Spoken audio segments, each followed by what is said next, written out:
Well, good afternoon. It's been a couple of weeks since I've done a little video on the bike. A couple of reasons for that. The weather's been pretty atrocious, although that really wouldn't have stopped me, because I'm now riding it year round, as I've already mentioned, commuting to work on the bike.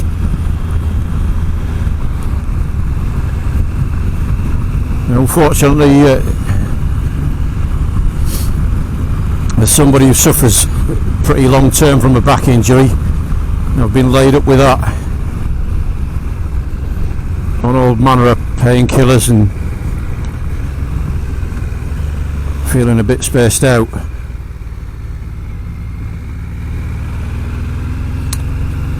Anyway, well on the road to recovery, back to work tomorrow. Yeehaw. It's just nice to get out of the house, to be honest. And this is a little spin. We're on a different bike. I don't know if you can tell from the video at this point. I've had quite a few bikes recently, and I'll probably go into that in more detail in another video. This one is a 1991 Triumph Trident 900. Bought from somebody at work who I know fairly well. He's had it about a year and a half, and I bought it with the intention of restoring it. Come on, dear me. Yeah, the intention being to restore the bike. It doesn't really need an awful lot doing to it. Mechanically, he's done quite a bit already. It's had a major service with all the valve clearances done, carbs off, stripped, cleaned, rebuilt and balanced, brake calipers stripped and rebuilt with new seals, etc. It's pretty much everything that could be done has been done. The rear shock looks alright, it's quite clean.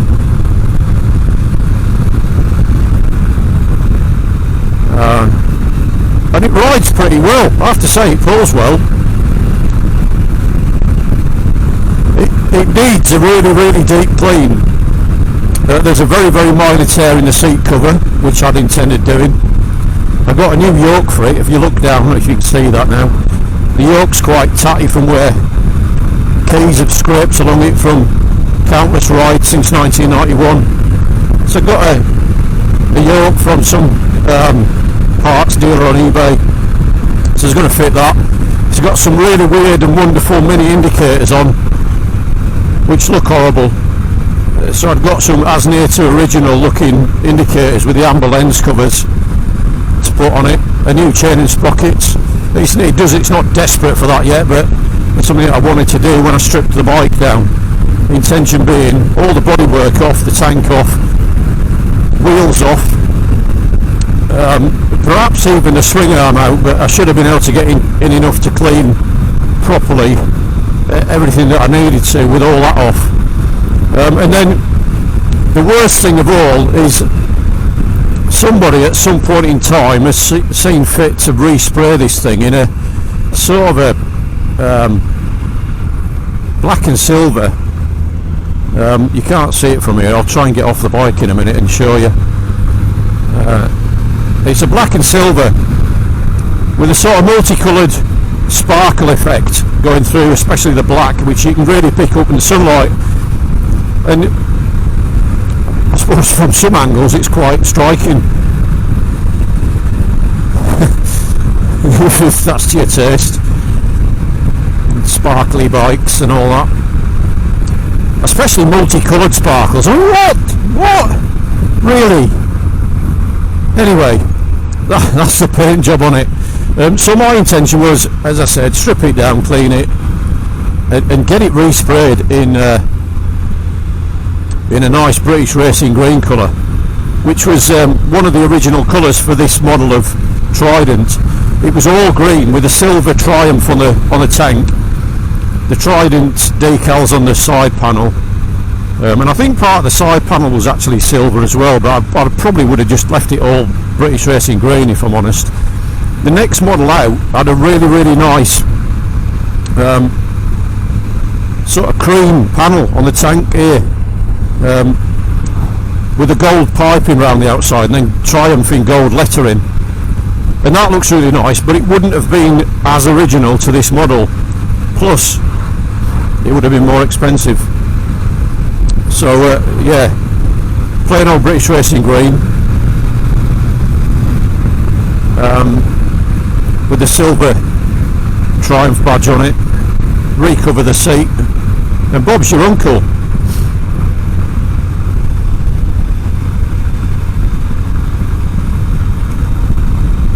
And I don't, given that there's only the mudguard, the side panels and tail unit and the tank to respray, it wouldn't have been a massive respray job, it wouldn't have been massively expensive. You know, none of them are cheap if you want it done right. I suppose I could have had a go at doing it myself, but I'd really rather get it done properly if I'm going to do it. And potentially then it's a very tiny bike. It's showing 13,896 miles at the minute.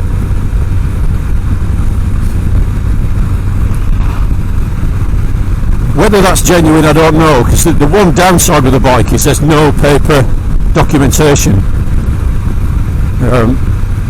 So that is a bit of a bummer. It's got the most recent MOT does show the MOT mileages back to 2012, where it was showing about 11.5. So potentially it's genuine. The other thing that makes me think that it is genuine is the fact that it's still got the 3-into-2 exhaust with the original Triumph stamped chrome silencers. You don't see many of them now. Most of the bikes have got aftermarket cans on in some form or another. Whether it's because the original's worn out or just because somebody wanted a performance can on there. That's when I spoke to one of the lads at my local Triumph dealers. He did say, make sure if you're getting it, it's got as much originality as possible.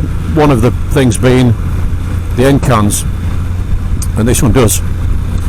So it's quite lucky in that. Anyway, we're just having a little poodle today. I just want to give it a run. I've been starting it every day anyway.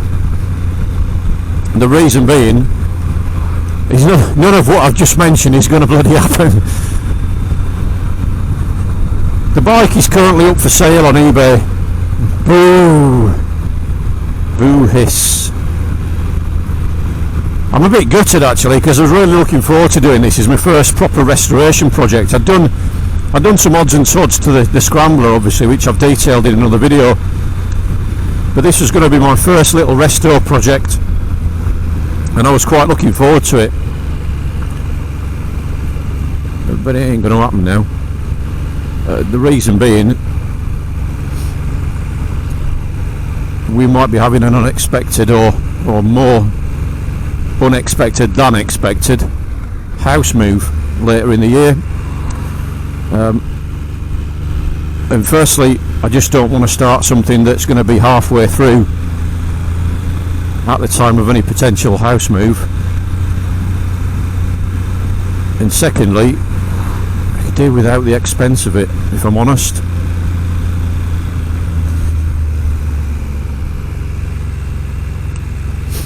Right, we're going to turn around here because these are doing my nutting and I need to go back anyway and fill up.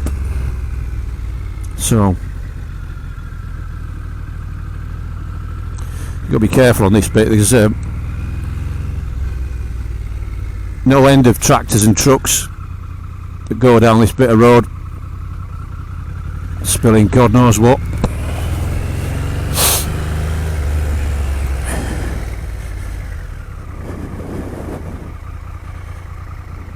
One thing that's really weird on this, in fact I'll go over there and just pull up and just have a little walk round with the bike. One thing that is quite weird on this compared to the Explorer is the riding position. It's not about sporty bike by any means, but it bloody well feels it compared to the Explorer, because your feet are tucked right up. So just a quick walk round then. You might be able to see that speckle effect sparkle effect. Those bloody horrible indicators that are wonky, and these little things on here, these are like daylights, LEDs that somebody's put on, which are really bright. Well, let's have a look. There you go, look at them bad boys. But at least it all works, you know. It's not a bad bike. It's still got the original downpipes on. You can see a little bit of corrosion there. Somebody sprayed them silver at some point. The wheels aren't bad. Again, I was going to take them off, clean them up and get them either resprayed or powder coated. The frame is solid. For the money I paid, and I'm not going to tell you yet because it's on eBay, for the money I paid, it's a tidy bike. J-Reg 1991, the original silencers, I don't know if you can see there, Triumph. So yeah, there it is, and my fuel lights come on, so let's go. We're going to fill up. Probably my final ride on this. Third ride and final ride. But that's alright, we don't mind. Easy come, easy go.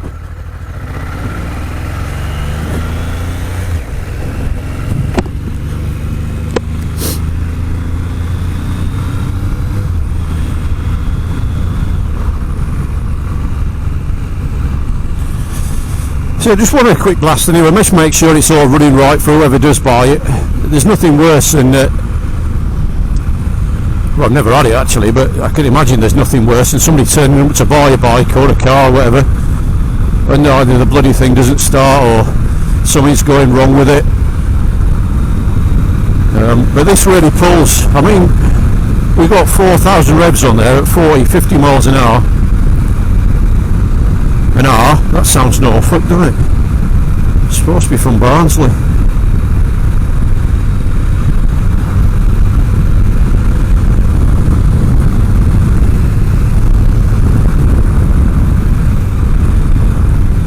But yeah, it's bloody chilly actually. This is the first cold snap we've had here. I don't normally feel the cold too much.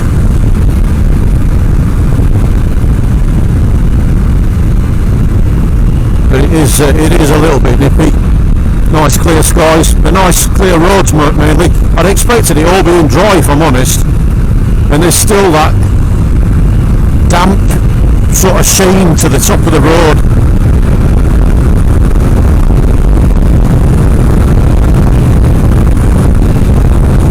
So there we go. I mean, it's sitting quite comfortably at 5,000 revs.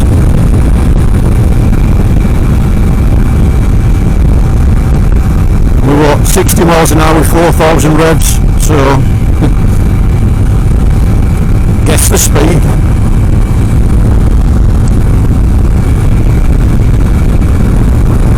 All in all, somebody's going to get a tidy little bike for not a lot of money, because I put the starting price on that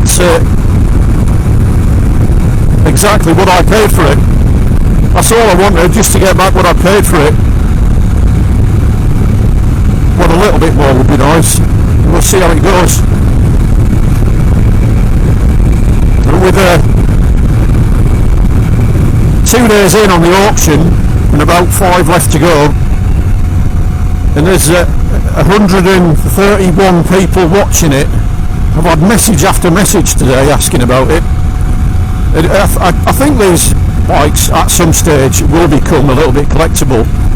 They're the first really first of the modern Hinckley Triumph triples that did well and really kick-started the Triumph name back in the 1990s, and good on him, good on John Blow for doing that. It's really brought it back, and regardless of what some people might say, oh, the bikes are made in Thailand or the Philippines or wherever the bloody hell it is, some of them, so what? They're good bikes. They look nice, they handle well.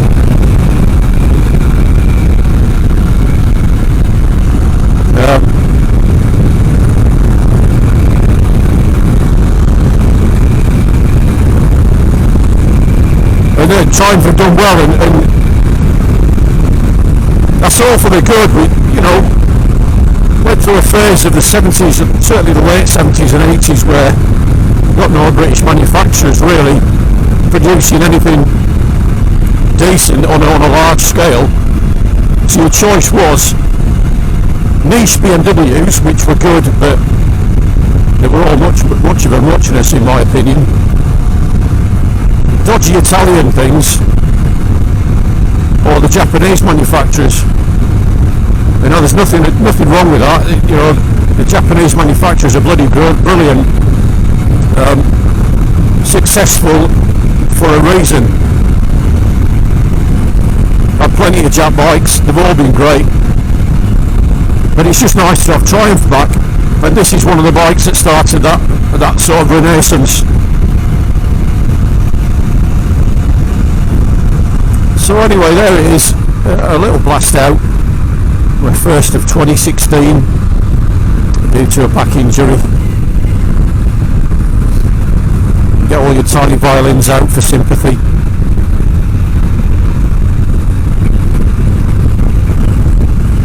Or not. So I'm going to go and stick a few quid of fuel back in this, because the warning light keeps coming on when it's on the side stand and whatnot. I just want to make sure there's enough in.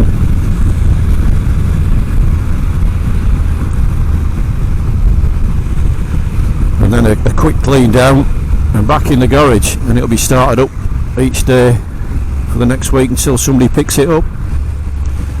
And I hope, I mean, I've put in the advert that as it is, it'd make a cracking winter hack, everyday bike, and it would. It pulls well, as I said, it handles alright. I've no doubt it's going to be pretty reliable. But wouldn't it be nice if somebody did what I was going to do and restores it? British Racing Green, please, clean it up, make a nice job. Anyway, there you go, ride safe, I'll catch you next time.